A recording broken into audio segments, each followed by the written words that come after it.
بسم اللہ الرحمن الرحیم۔ السلام علیکم۔ یہ پارٹ نمبر 1 ہے۔ آج ہم آپ کی خدمت میں کتاب پیش کر رہے ہیں ساری بھول ہماری تھی، کہانی گلِ صنوبر، مصنفہ راحت جبین، آواز ام مہابیر۔ یہ کتاب آپ کی خدمت میں بک شیئر پاکستان کی جانب سے پیش کی جا رہی ہے۔ دیگر معلومات کے لیے ہمارے اس نمبر پر رابطہ کیجیے 0300-2919-600 اظہر لطیف۔ تو آئیے سنتے ہیں پارٹ نمبر 1۔ آم کے درخت پر بور آنے کے ساتھ ہی کوئل کی کوک سنسان دوپہر کے سینے میں چھید ڈالنے لگی۔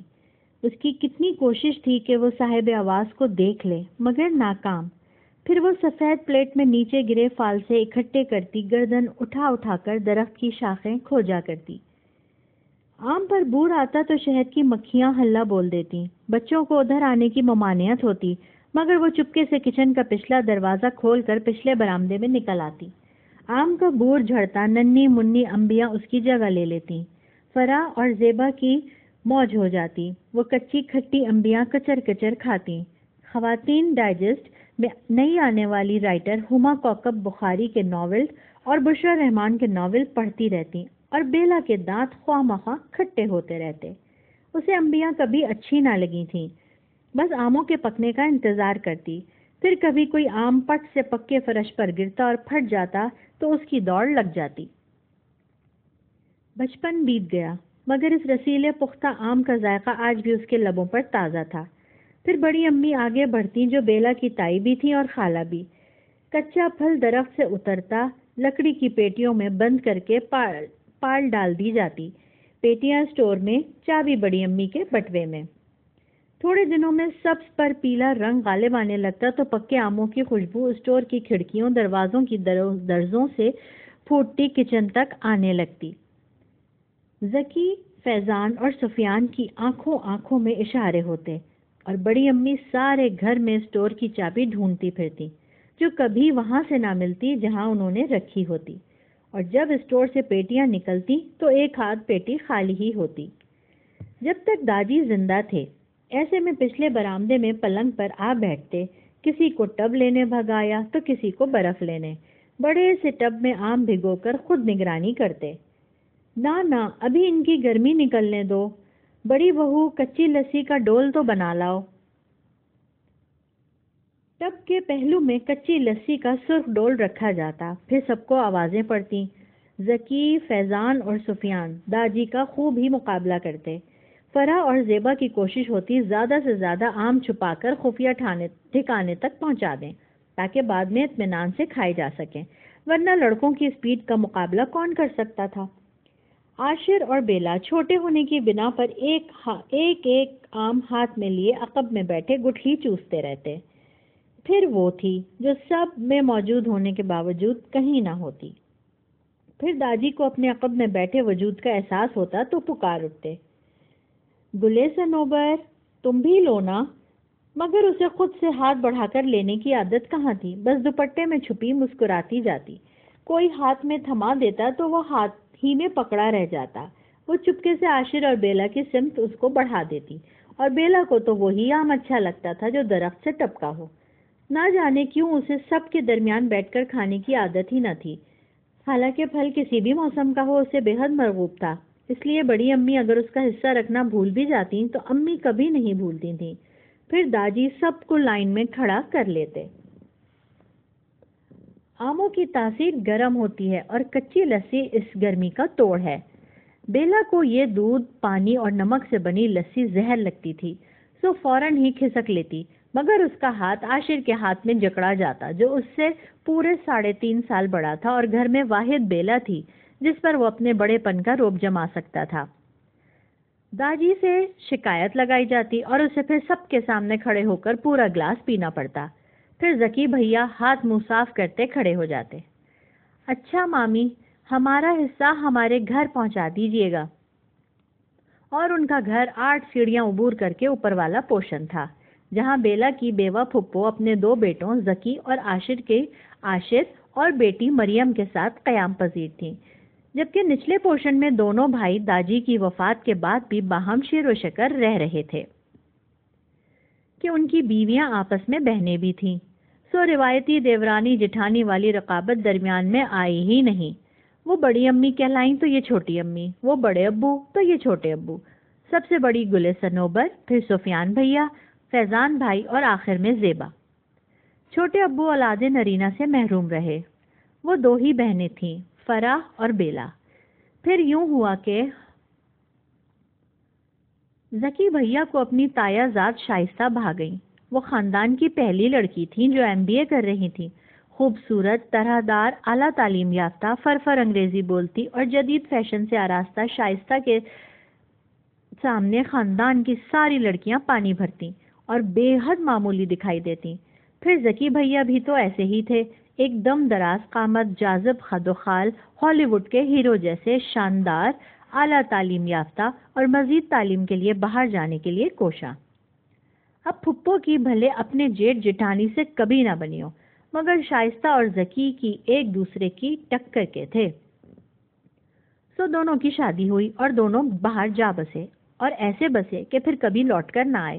ہاں، ان دونوں کی مزید کامیابیوں کی اطلاع کے ساتھ پھپھو کے نام ڈرافٹ باقاعدگی سے پہنچتے رہے۔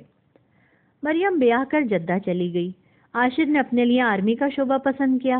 اوپر کا پوشن بالکل ہی خالی ہو گیا، تو پھپھو جنہوں نے ساری زندگی دونوں بھابھیوں کو گھاس نہ ڈالی تھی، اوپر کی تنہائی سے گھبرا کر سارا دن نیچے گزارنے لگی۔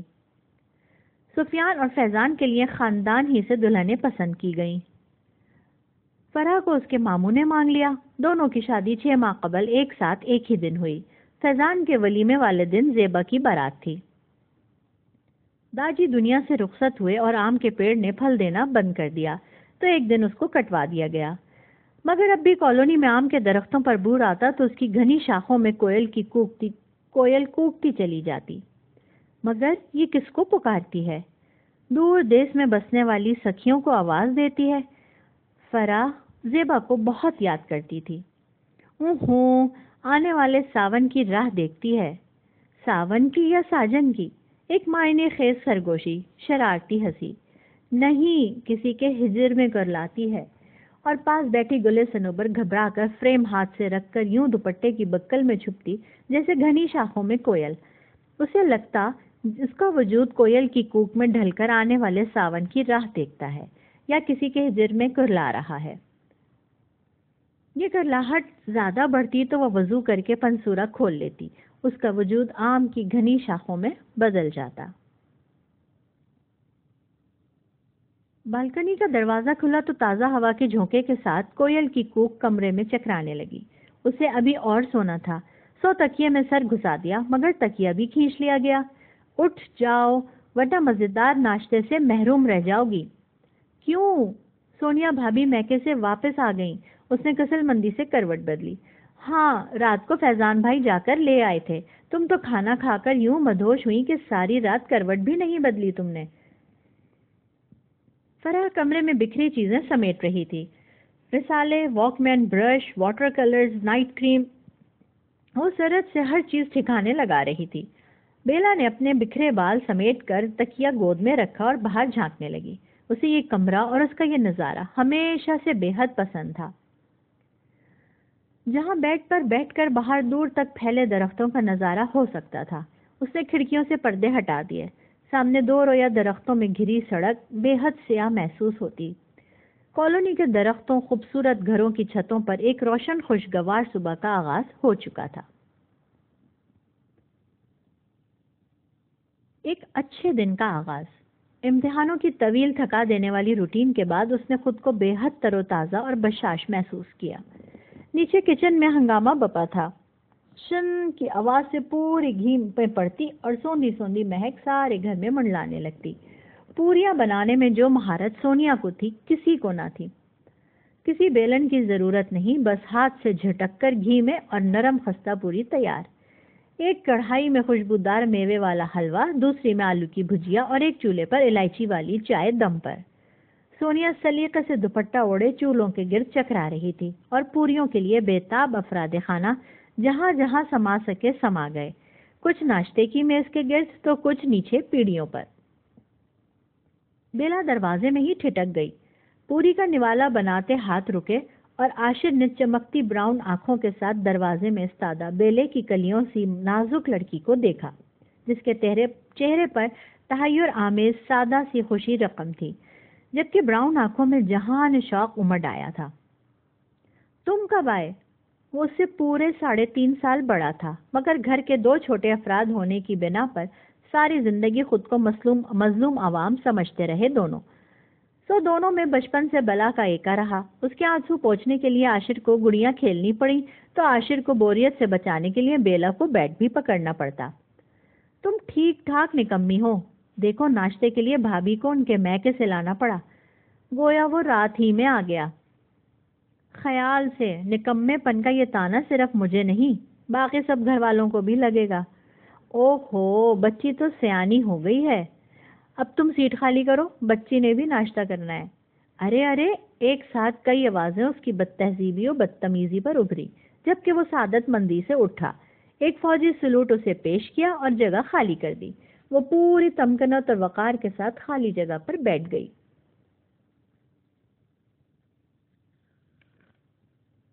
ارے آپ ناشتہ تو کر لیں۔ انہوں نے ایک خفاس سی نظر بیوی پر ڈالی اور لمبے لمبے ڈگ بھرتے چلے گئے۔ سونیا اپنی جگہ حق تک رہ گئی۔ چھوٹی امی غالباً چائے ہی کے لیے کہنے آئی تھی۔ کیا ہوا؟ پتہ نہیں، بغیر ناشتے کے چلا گیا۔ سونیا نے گردن جھکا لی، آنکھیں خواہ مخواہ بھر آئیں۔ ابھی شادی کو کچھ ہی مہینے گزرے تھے کہ صاحب کے تیور بدلنے لگے۔ ہیوی ناشتہ نہیں کرنا چاہتا تھا تو تم پوچھ کر کچھ ہلکا پھلکا بنا دیتی۔ سونیا کیا پوچھتی، وہ تو اپنے ہاتھوں کا جادو دکھانے کو فیضان کے اٹھنے سے پہلے ہی کچن میں موجود تھی۔ لاؤ مجھے ٹرے دو، تم بھی اچھی طرح ناشتہ کرو، اس کی فکر نہ کرو، آفس میں جا کر کچھ کھا لے گا۔ انہوں نے نرمی سے سونیا کو تسلی دی تو وہ پلکیں جھپکاتی کچن میں آ گئی، جہاں سب ان کے ہاتھ کے ذائقے کے معترف ہو رہے تھے۔ اس کی آنکھ کی نمی خشک ہونے لگی۔ کھاتے کھاتے بیلا کا ہاتھ تھم گیا۔ اس نے ذرا سا اچک کر کھڑکی سے باہر جھانکا۔ وہیں زرد چمیلی کے جھاڑ کے پاس وہی سفید جھولا جس کے جوڑ جوڑ میں زنگ کے بدنما داغ نمایاں ہونے لگے تھے، اب ہلتا تو فضا میں چرخ چرخ چو کی بدصورت آوازیں ابھرتیں۔ گل صنوبر سر جھکائے تکیے کے سفید غلاف پر گلاب کے پھول کاٹ رہی تھی۔ اتنا انہماک، تسلسل اور روانی، مگر یہ تسلسل اور روانی خود ان کی اپنی زندگی میں کیوں دکھائی نہیں دیتی؟ سوال کی سوئی ایک جگہ اٹک کر ذہن کی شفاف سطح پر ٹک ٹک کرنے لگی۔ اسے دیکھ کر بیلا کو ہمیشہ گھنے جنگل سے گزرتی ایسی ندی کا خیال آتا جس پر سورج کی کرنوں نے کبھی قوس قزح نہ بکھیری ہو، جس کے وجود کو ہاتھی ڈباؤ لمبی گھاس نے ڈھانپ رکھا ہو۔ بیلا کو اس شدید ٹھہراؤ سے ڈر لگتا تھا، کہیں یہ شفاف انچھوئی کنواری ندی متعفن بدبودار دلدل میں نہ بدل جائے۔ بہتا پانی ندی، کھڑا پانی دلدل۔ وہ ٹرے اٹھا کر پچھلے دروازے سے باہر آ گئی۔ میں ناشتہ آپ ہی کے ساتھ کروں گی۔ ارے، بے اختیار اس کے منہ سے نکلا۔ گلے صنوبر نے چونک کر دیکھا۔ بیلا کی نظریں اس کے دوپٹے سے جھانکتے بالوں پر تھیں، جہاں سیاہی پر سفیدی غالب آ رہی تھی۔ اس نے ماتھے تک دوپٹہ کھینچ لیا۔ بیلا خاموشی سے اٹھ کر چائے لینے کچن میں چلی آئی۔ وہاں زیبا بکھیڑا سمیٹ رہی تھی۔ وہ ٹرے لے کر باہر آئی تو ٹھٹک گئی۔ وہ زرد چمیلی جیسی لڑکی وہاں کہیں بھی نہ تھی۔ سفید جھولے کے عقب میں چمیلی کے جھاڑ پر کوئی ایک پھول بھی نہ تھا۔ اسے لگا گل کا وجود اس جھاڑی میں ڈھل گیا ہے جس پر خواہشوں کا کوئی پھول نہیں کھلتا۔ بیلا گھبرا کر ادھر ادھر دیکھنے لگی۔ گھر میں ناشتے کے بعد کی افراتفری تھی، مگر مختلف آوازوں سے گونج رہا تھا۔ افراہیم نفیس یعنی بڑے ابو چونکہ ریٹائرڈ لائف گزار رہے تھے، سو ان کے کمرے کا ٹی وی ایک تواتر کے ساتھ خبریں سنا رہا تھا۔ کچن میں برتن دھلنے کی کھٹ پٹ، صحن میں شڑاپ شڑاپ کی آوازیں، اندر ہی کہیں واشنگ مشین کی گھوں گھوں، سب کمروں سے گندے کپڑے چادریں اکٹھی کرتی فرح کے چپلوں کی گھسٹ گھسٹ۔ عاشر نے دیکھا ایک بس وہی تھی جو برآمدے میں کرسی پر براجمان اخبار دیکھ رہی تھی۔ یہ ہفتہ کیسا رہے گا؟ اس نے عقب میں کھڑے ہو کر بآواز بلند پڑھا۔ اس نے کھسیا کر اخبار لپیٹ دیا۔ تم لڑکیوں کو ان چیزوں میں کیا دلچسپی ہوتی ہے آخر؟ دلچسپی کیا، میں تو یوں ہی دیکھ رہی تھی۔ وہ کھڑی ہو گئی۔ ایک پیالی اچھی سی چائے ملے گی؟ ابھی لیجئے۔ وہ کچن کی طرف چل دی۔ ایک چائے ہی تو اچھی بنانی آتی تھی اسے، ورنہ ہنڈیا میں ابھی تک نمک مرچ کا تناسب ٹھیک نہ ہو سکا، اور روٹی گول کرنا تو جوئے شیر لانے کے مترادف تھا۔ وہ چائے لے کر آئی تو عاشر کرسی پر بیٹھا آنکھیں موندے بڑے پرسکون انداز میں گنگنا رہا تھا۔ تو ہی حقیقت خواب تو، دریا تو ہی پیاس تو ہی دل کی بے قراری، تو سکون جاؤں کہاں، چائے چائے۔ تمہاری آواز ابھی اچھی نہیں، کب تھماتے ہوئے منہ بنا کر بتایا گیا۔ اور تمہاری چائے؟ اس نے سپ لیتے ہوئے بدلہ چکایا۔ ارے سنو بیلا، میں نے ایک بہت ہی عجیب خواب دیکھا۔ ناراضی سے پلٹتی بیلا کو روکنے کے لیے وہ تیزی سے بولا، اور بیلا نہ صرف رک گئی بلکہ اس کی طرف پلٹ بھی آئی کہ یہ اس کی بچپن کی عادت تھی، وہ اپنے سارے خواب ایک دوسرے سے شیئر کرتے تھے۔ ایک بہت ہی خوبصورت وادی ہے۔ بیلا اس کے قریب موڑا کھینچ کر بیٹھ گئی۔ بے حد سرسبز اور شاداب ڈھلانی چھتوں والے گھر جن کے کھلے دریچوں میں پھول ہی پھول کھلے ہیں، بے حد نیلا شفاف عنبر، خوشبوؤں سے بوجھل ہوائیں۔ میں ایک بڑے سے سفید پتھر پر کھڑا ہوں اور مجھے اپنا آپ اتنا سبک محسوس ہو رہا تھا گویا میں ہوا میں تیرتا وہاں تک آیا ہوں۔ اسی پتھر کے پاس بہتی ندی کے کنارے ایک لڑکی پھول چن رہی ہے۔ اس کے کاندھوں تک کھلے بال بے حد سیاہ ہیں۔ اس کا نیلا آنچل بار بار اڑ کر میرے چہرے سے ٹکرا رہا ہے۔ پھر وہ آہستگی سے پلٹی اور میری طرف دیکھ کر مسکرائی۔ وہ کون تھی؟ افسوس تم، عاشر نے اس کی پراشتیاق آنکھوں میں جھانک کر کہا۔ میں کیوں؟ وہ جھٹکے سے سیدھی ہوئی۔ یہ تو تم بتاؤ۔ وہ مزے سے چائے پینے لگا۔ سنو، اس خواب کی تعبیر کیا ہوگی؟ عاشر، مجھے لگتا ہے عنقریب تمہارا ٹرانسفر کسی خوبصورت سی وادی میں ہونے والا ہے۔ پلیز مجھے ضرور ساتھ لے جانا۔ تمہیں پتہ ہے مجھے خوبصورت وادیاں دیکھنے کا کتنا کریز ہے۔ وہ جوش سے گویا ہوئی، پھر ساتھ کھڑے ہوئے بولی، زیبا ابھی کو بتاتی ہوں۔ وہ ٹیرس کی ریلنگ پر جھکی نیچے زیبا سے باتیں کر رہی تھی جب گیٹ کے اس پار ایک سیاہ لمبی سی گاڑی پانی کی طرح پھسلتی چلی آئی۔ اس کا لشکارہ پورے منظر پر حاوی ہو گیا۔ وہ دونوں ہاتھ ریلنگ پر ٹکا کر سیدھی کھڑی ہوئی اور اعلان کے انداز میں بولی، لیڈی توصیف ہمدانی تشریف لا رہی ہیں۔ زیبا نے آن واحد میں کپڑوں کا ڈھیر دونوں بازوؤں میں دبوچا اور غڑاپ سے اندر۔ برآمدے کے تخت پر سبزی کاٹتی بڑی اماں نے ٹوکری پر ایک کھسکائی اور دوپٹے کے پلو سے رگڑ رگڑ کر ہاتھ صاف کر لیے۔ چھوٹی امی مہمان کی پذیرائی کے لیے آگے بڑھی، جن کے ساتھ امارات کا خصوصی روب و دبدبا گھر میں دھستا چلا آیا، اور فوراً ہی بڑی اماں کو اپنی لپیٹ میں لے لیا۔ سیاہ بغیر آستین بلاؤز والی ساڑی میں لپٹا وجود حسن، تمکنت اور وقار کا مجموعہ تھا۔ انداز میں ٹھہراؤ اور ہونٹوں پر ایسی دل فریب مسکراہٹ جو دیکھنے والے کو مسحور کرنے کے ساتھ ساتھ مروب بھی کر دیتی تھی۔ یہ سونیا کی ممی تھی، مسز منیبہ توصیف ہمدانی۔ رسمی سی ملاقات کے بعد وہ سیدھی سونیا کے کمرے میں چلی گئی اور بڑی اماں نے ملازم کے لڑکے کو بیکری دوڑا دیا۔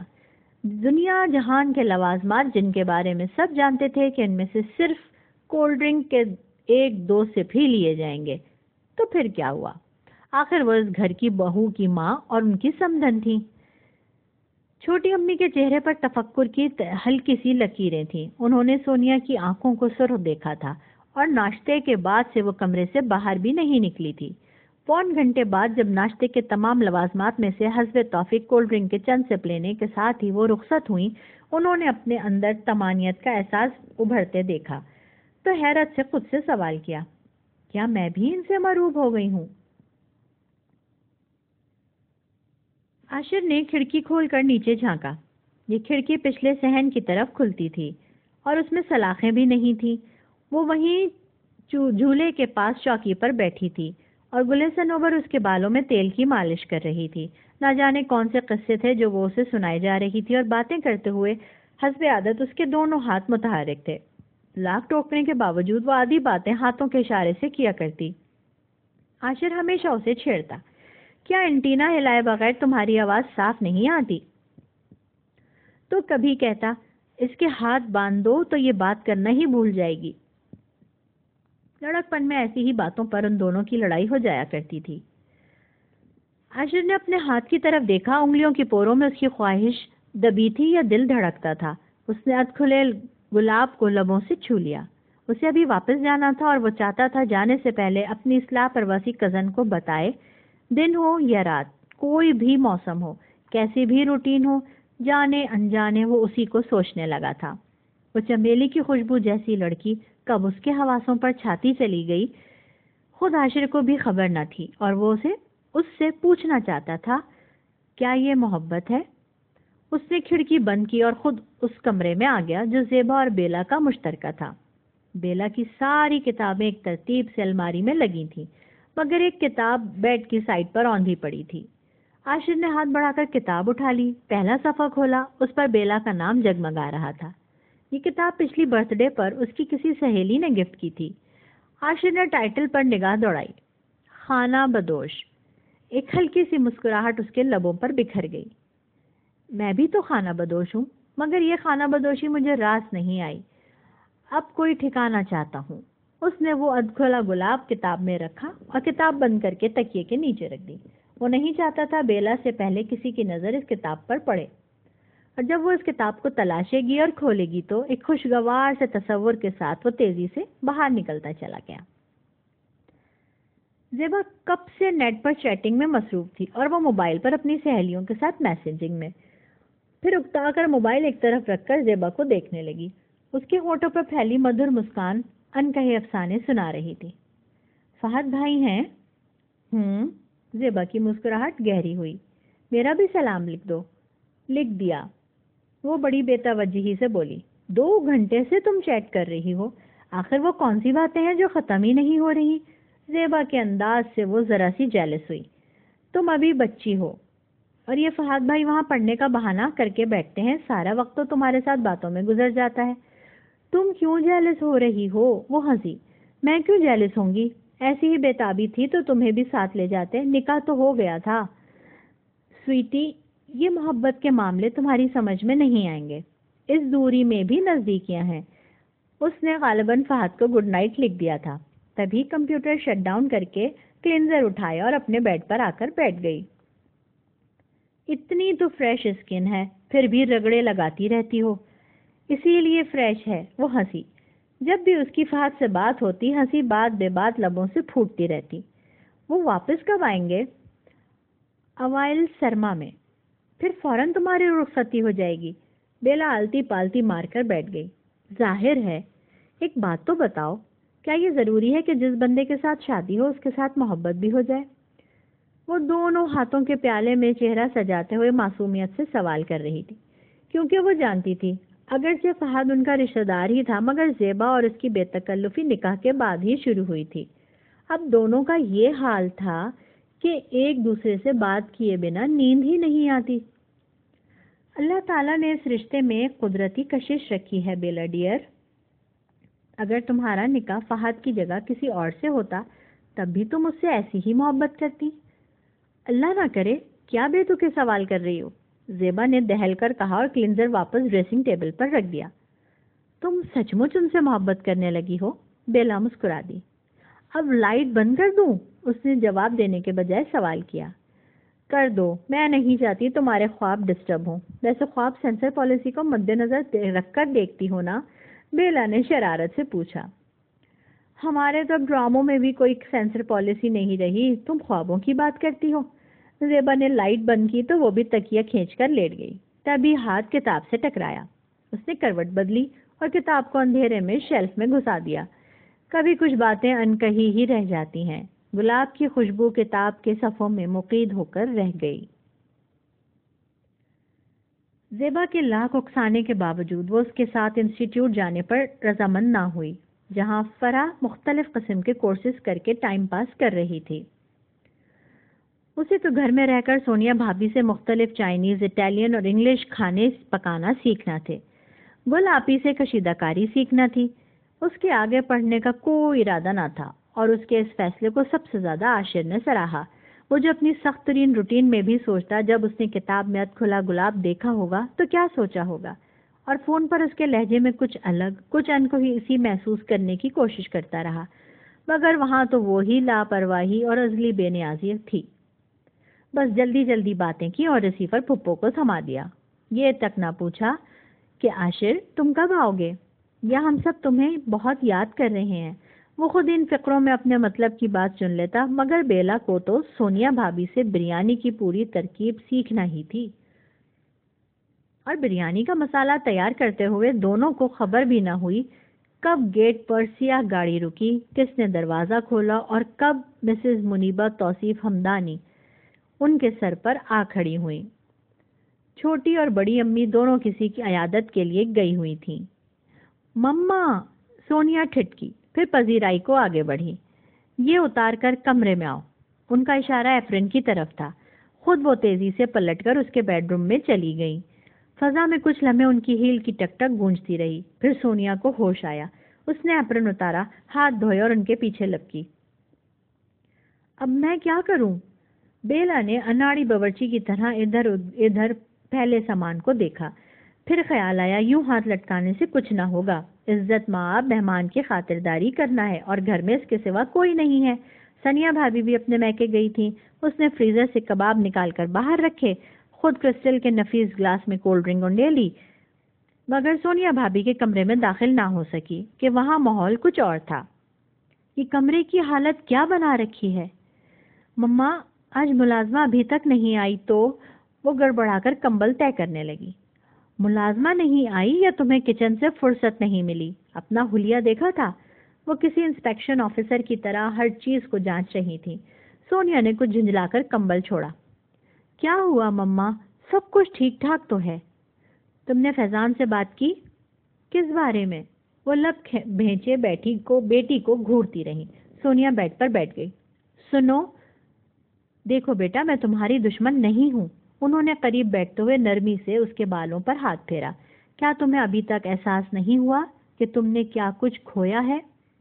نہیں، کیونکہ یہ میرا اپنا فیصلہ تھا۔ میں نے فیضان سے محبت کی ہے اور اسے پانے کے لیے کچھ بھی کھونے کو میں تیار تھی، اور جہاں تک بات ہے علیحدہ گھر میں شفٹ ہونے کی، تو وہ مجھ پر یہ بات واضح کر چکے تھے کہ وہ ابھی علیحدہ نہیں ہو سکتے، اور مجھے یہاں کوئی تکلیف بھی نہیں ہے۔ میں یہاں بہت خوش ہوں۔ آپ بار بار ایک ہی بات دہرا کر مجھے ڈسٹرب مت کریں۔ سونیا کو لگا اسے ماں سے دو ٹوک بات کرنا ہی ہوگی۔ یہ گھر ہے، اب یہی میرا گھر ہے، سونیا نے اطمینان اور اعتماد کے ساتھ جواب دیا۔ یہاں کے لوگ مجھ سے محبت کرتے ہیں، مان دیتے ہیں، اور میں یہاں بہت خوش ہوں۔ نوکر بن کر رہ گئی ہو یہاں پر؟ اپنے گھر کا کام کرنے سے کون نوکر بنتا ہے؟ تمہیں تمہاری دادی نے بگاڑ کر رکھ دیا ہے، ورنہ اس لوور کلاس کے فیضان سے شادی نہ کرتی۔ ٹھیک، لیکن یہ سب آپ کو اس وقت سوچنا چاہیے تھا جب مجھے دادی کے پاس چھوڑ کر فورن ٹور پر نکل گئی تھی۔ بہرحال یہ لا حاصل بحث ہے۔ آپ کولڈ ڈرنک لیں گی یا کافی؟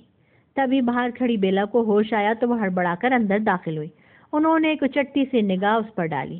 چلتی ہوں، لیکن زندگی میں جب کبھی اپنی حماقت کا احساس ہو تو چلی آنا۔ بیلا کی موجودگی سے سونیا خجل ہو گئی۔ وہ اپنے پیچھے ایک بوجھل سی خاموشی چھوڑ گئی تھی۔ بیلا نے سونیا کو دیکھا۔ فرح اپنے میاں کے ساتھ اچانک ہی وارد ہوئی۔ اس کے میاں کو یہاں کچھ کام تھا اور انہیں ایک ہفتہ یہیں رکنا تھا۔ وہ صبح کا گیا شام کو آتا، اور فرح سارا دن سسرال میں گزرے پچھلے ماہ کے شب و روز انداز بدل بدل کر سناتی رہتی۔ ہر روز رات کے کھانے کے بعد لاؤنج میں محفل جم جاتی۔ وہ تھی بھی بہت زندہ دل، اپنے قصوں میں کوئی نہ کوئی گیم نکال لیتی۔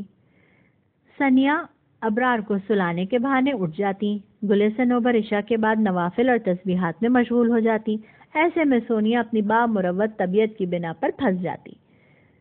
فیضان بیڈ روم میں تنہا غصے میں کھولتے کروٹیں بدلتے رہتے، اور جب تک سونیا ان سب سے جان چھڑا کر کمرے میں آتی ان کا موڈ بگڑ چکا ہوتا، یا وہ سو چکے ہوتے، اور سونیا کی سمجھ میں نہیں آتا کہ وہ گھر اور شوہر کے درمیان توازن کیسے رکھے۔ سونیا، فیضان کو دودھ کا گلاس دے دیا تھا؟ فیضان کو کچن میں جاتے دیکھ کر چھوٹی امی نے نرمی سے اسے ٹوکا۔ وہ سب کے ساتھ کیرم کی بازی جمائے بیٹھی تھی۔ ہڑبڑا کر اٹھی۔ بیلا کچن میں سب کے لیے چائے بنا رہی تھی۔ وہ فیضان فریج کھولے کھڑے تھے۔ دودھ سادہ لوگے یا؟